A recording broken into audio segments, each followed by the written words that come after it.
પૂર્ણિમાના પવિત્ર દિવસે સંસ્થા વતી સંસ્થામાં કામ કરતા તમામ સ્ટાફ અને તમામ સ્ટુડન્ટો સાહેબોનું સન્માન કરવા માટે નક્કી કર્યું હતું.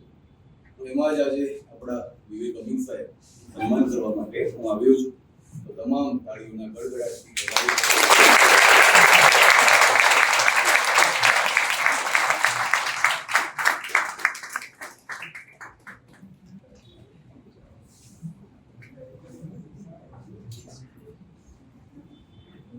સૌપ્રથમ તો આપણી સંસ્થામાં જે બધા જ ફેકલ્ટીની ટીમ છે, બધા જ મહાન શિક્ષકો છે.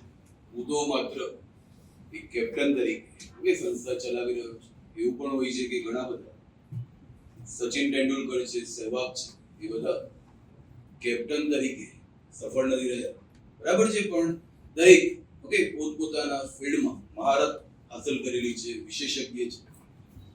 તો કોઈ ઝહીર ખાન છે, અમારા પેઢીના અમે ક્રિકેટરોને યાદ કરીએ, કોઈ હરભજન સિંહ છે, તો બધા જ કોઈ રાહુલ દ્રવિડ છે. તો મેઇનલી બધા જ અહીંયા જબરદસ્ત ભણાવે છે. વિદ્યાર્થી છે એને એના માટે તૈયાર રહેવાનું છે કે એમાંથી એ જીલે છે અને પોતાના જીવનમાં એ કઈ રીતે આગળ વધે છે. તો ફરીથી ગુરુ પૂર્ણિમાનો પવિત્ર દિવસે આપણે એવું પણ યાદ રાખીએ કે આમ તો હું તો બહુ આધુનિક વિચારધારાને જ આગળ વધારતો છું કે ઘણી વખત વ્યક્તિ એક સાચા ગુરુની શોધમાં, રામ ભગવાન જેવા ગુરુની શોધમાં ઘરેથી નીકળે છે. આસારામ પણ મળી જાય છે.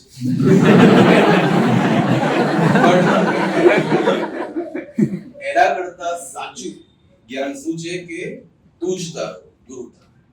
બરાબર છે કે બધાને બધું જ ખ્યાલ છે. જીવન કઠોર છે, જીવનમાં કેટલો બધો સંઘર્ષ કરવો પડે છે. બધાને ખબર છે. સાચી વાત શું છે કે કોણ જીવનમાં આગળ વધે છે? જે ઇન્ટ્રોસ્પેક્શન કરે છે, આંતરખોજ કરે છે. એને બધું જ ખ્યાલ છે, પણ એ બહાર ગુરુની ખોજમાં ભટકતો રહેતો હોય છે. અને સંસ્થાએ છતાં પણ સંસ્થા આપણે ખૂબ પવિત્ર ઉદ્દેશ્યથી સ્ટાર્ટ કરી હતી.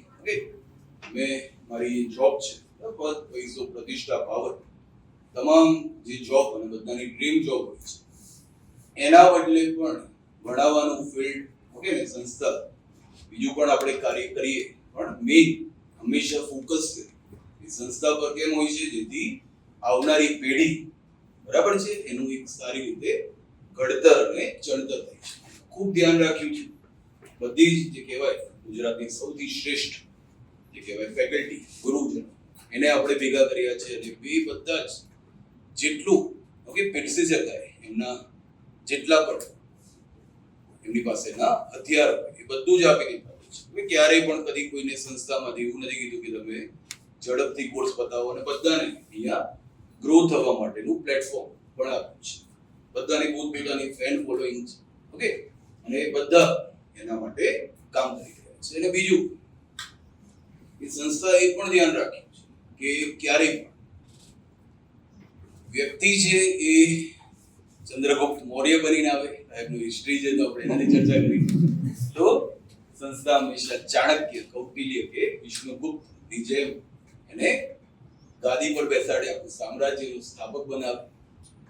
કોઈ આજે કૃષ્ણ ભગવાન આપણા સૌથી ફેવરેટ અને બધાના આદર્શ, કૃષ્ણ વંદે જગતગુરુ, તો જગતગુરુ છે.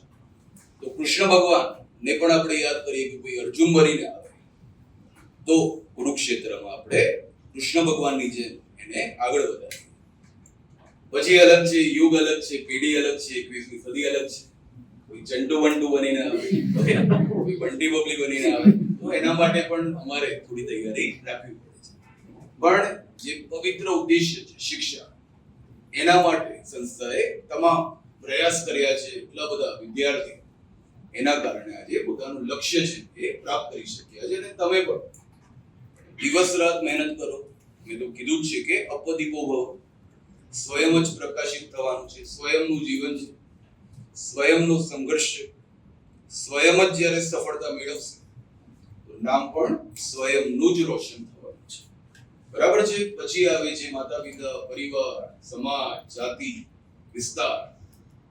પછી એ તો ભારતની ઓર મોટી સમસ્યા છે કે પાસ થયા એને જ અચીવમેન્ટ ગણી નાખવામાં આવે છે, પણ પછી વ્યક્તિ જ્યારે નૈતિકતાથી, એથિકલી, મોરલ વેલ્યુઝની સાથે કામ કરે છે ત્યારે દેશનું નામ વિશ્વમાં રોશન થશે અને ભારત ત્યારે વિશ્વગુરુ બનવા તરફ પ્રયાણ જે છે એ પૂરું કરશે.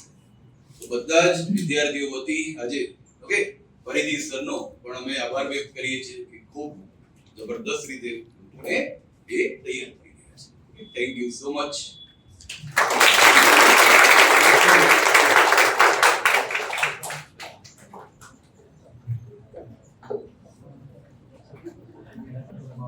દોસ્તો, જેમ સરે કીધું એમ કે આ ફિલ્ડની અંદર કે ભાઈ અમે બધા જેમ ક્રિકેટ ટીમની અંદર એક કેપ્ટન હોય છે, બીજા બધા ખેલાડી હોય છે, દરેક પોતાનો રોલ કરતા હોય છે, પણ એ જે ટ્રોફી જે લાવવાની હોય છે ને એમાં કેપ્ટનની ભૂમિકા બહુ મહત્વની હોય છે કે કોનો ક્યાં કેવી રીતે ઉપયોગ કરવો, કોણ પહેલા બેટિંગ કરશે, કોણ છેલ્લા બેટિંગ કરશે, ને છેલ્લે રસાકસી આવે તો બોલિંગ નહીં કોણ કરશે એ કેપ્ટન નક્કી કરે. સંસ્થા કઈ દિશામાં આગળ વધશે, છોકરાઓનું રિઝલ્ટ આપણે કેવી રીતે લાવીશું. આજે પ્રાજેશ્વર ગાંધીનગરની એક નામચીન સંસ્થા છે કે આપણે બેચ મૂકીએ ને ફટ બેચ આપણી પતી જાય છે. કેમ? કેમ કે લોકો આ સંસ્થા ઉપર ટ્રસ્ટ મૂકે છે. ટ્રસ્ટ કેમ મૂકે છે? કેમ કે સંસ્થાએ અત્યાર સુધી રિઝલ્ટ અચીવ કરીને આપ્યું છે, જે આપણે કીધું છે કરીને આપ્યું છે. આપણે જે પ્રોમિસ કર્યા હોય હંમેશા પૂરા કર્યા છે, અને એ બધા પાછળ જવાબદાર વ્યક્તિ કોઈ છે તો એ ઉત્સવ સર છે. બધા પાછળ આ નીતિ કહું છું નહીં સર, સાંભળવા જેવી વાત છે. અમે આજ સુધી આપણે બરોબર છે જ્યારે કોઈ બેચ લોન્ચ કરતા હોય તો આપણે એક ડિસિઝન હોય કે સાહેબ કેટલા લેક્ચર્સ અરાઉન્ડ થશે તો જ અમે કહી શકીએ કે આટલા વર્ષની કે અંદર આપણી બેચ કમ્પ્લીટ થશે. પણ જ્યારે બેચ ચાલુ થાય ને એના પછી મને નથી યાદ કે ઉત્સવ સરે ક્યારે કોઈ ફેકલ્ટીને એવું પૂછ્યું હોય કે સાહેબ તમારા લેક્ચર વધી ગયા, ઘટી ગયા, આ તે ક્યારેય નહીં, નેવર. છોકરો સેટિસ્ફાઈડ થવો જોઈએ કે ભાઈ સાહેબ અમને બધું અહીંયા વ્યવસ્થિત ભણવા મળ્યું. બસ એ જ આપણો મેઇન ગોલ છે.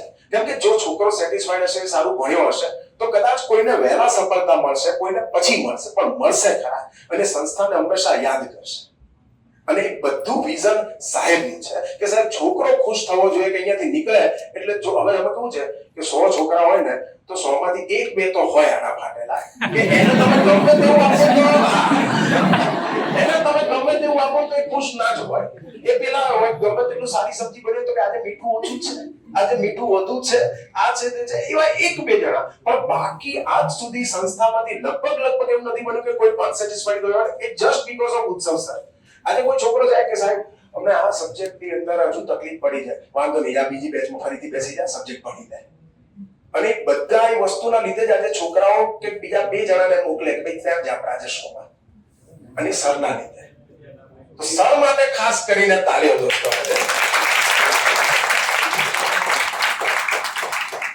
એ તો હું હંમેશા મોદીજીને જ યાદ કરતો હોઉં. એ કેવું છે કે પર્સપેક્ટિવની વાત છે, જે હંમેશા કહેતો હોઉં. એ બધું જ પરિપ્રેક્ષ્યની વાત છે. વ્યક્તિ છે એ કે નરેન્દ્ર મોદીજીને તમે પૂછો તો એ કહેશે કે વિકાસ થયો છે. ઓકે, જે વિરોધી છે એને પૂછશો તો કે વિકાસ ગાડો થયો છે. બરાબર છે, એકદમ કહેવાય છે બધું પરિપ્રેક્ષ્યની વાત છે. વિકાસ રઘવાયો થયો છે. જે પણ આપણે હંમેશા યાદ રાખવાનું કે જીવનમાં નેગેટિવિટીથી દૂર રહેવાનું. બરાબર, બધા નેગેટિવ થોટ કહેવાય. જેમ કે ઘણા લોકો આખો દિવસ નકારાત્મકતામાં જીવન નીકાળી દેતા હોય છે. એમને પણ એક ટાર્ગેટ કરીને કહેતા હોય છે કે જેને પીલિયા થયો છે, જોન્ડિસ, એને બધું પીળું દેખાય છે. બરાબર છે, જેના આંખે કાળા ચશ્મા છે એને બધું કાળું દેખાય છે. બરાબર, પોતે નિરક્ષીર વિવેક કરવો જોઈએ જીવન કે મારા માટે નકારાત્મકતાથી દૂર રહેવું જોઈએ. નકારાત્મકતા વ્યક્તિને પોતાને પણ સમાપ્ત કરી નાખે. અને નકારાત્મકતા છે એ જીવનમાં ક્યારેય કામ નથી આવતી. એટલે જ આપણે ટેગલાઈન પણ રાખીએ છીએ, થિંક પોઝિટિવ, થિંક પ્રાજેશ. કે આપણે ક્યારેય, બરાબર છે, બધાને ખ્યાલ છે કે વિદ્યાર્થીઓના આજે કયા, કેમ કે જે મેક્સિમમ પાસ થવા વાળા વિદ્યાર્થીઓ ઓછા છે. મેક્સિમમ લોકો તો જગ્યા જ ઓછી છે ભારતમાં, તો વસ્તી જ વસ્તી છે. ઘણા બધા લોકો ફ્રી છે, ઓવર વધી રહી છે. તો મેઇનલી તમે પોતે વિચારો, બરાબર. આમ તો અગર કોઈને આકર્ષવા હોય વિદ્યાર્થીઓને તો વ્યક્તિ શું કરતો હોય, નકારાત્મકતાના જે મુદ્દા છે એને આગળ વધારતો હોય. ઓકે, આજે આપણે પાસ થવાની રણનીતિ નો યુટ્યુબ કરવા બેસે તો 50 લોકો લાઈવ હોય. ઓકે, જીપીએસસી બોગસ બરાબર, પેપર બોગસ હતું, આટલી ભૂલો હતી, એનું ટેગલાઈન થી યુટ્યુબ કરીએ તો 500 2000 લાઈવ હોય. છતાં પણ આપણે એ બાબતો ઉપર વધારે મહત્વ નથી આપતા. આપણે બધું જ ખ્યાલ છે કે કઈ રીતે આ સસ્તી લોકપ્રિયતા પણ મેળવાય, પણ આપણે કરતા નથી. બરાબર, કારણ કે આપણે એક સારા નાગરિક અને સારા અધિકારી નું પણ નિર્માણ કરવાનું છે. એટલા માટે આવા, નહીં તો તમે સમજો કે હવે 10,000 ની જગ્યા છે, બરાબર છે, અને 10 લાખ લોકો જે છે એ એક્ઝામ આપવા આવ્યા છે. બધાને અત્યારથી ખ્યાલ છે કે 9,90,000 લોકો પાસ નથી થવાના. તો વ્યક્તિ કરી જ શકે છે કે 9,90,000 ને એટ્રેક્ટ કરવા માટેની વાત, બરાબર, કે બધું બોગસ પેપર ખરાબ હતું ને સેટિંગ છે ને આ જે બધા બોગસ છે.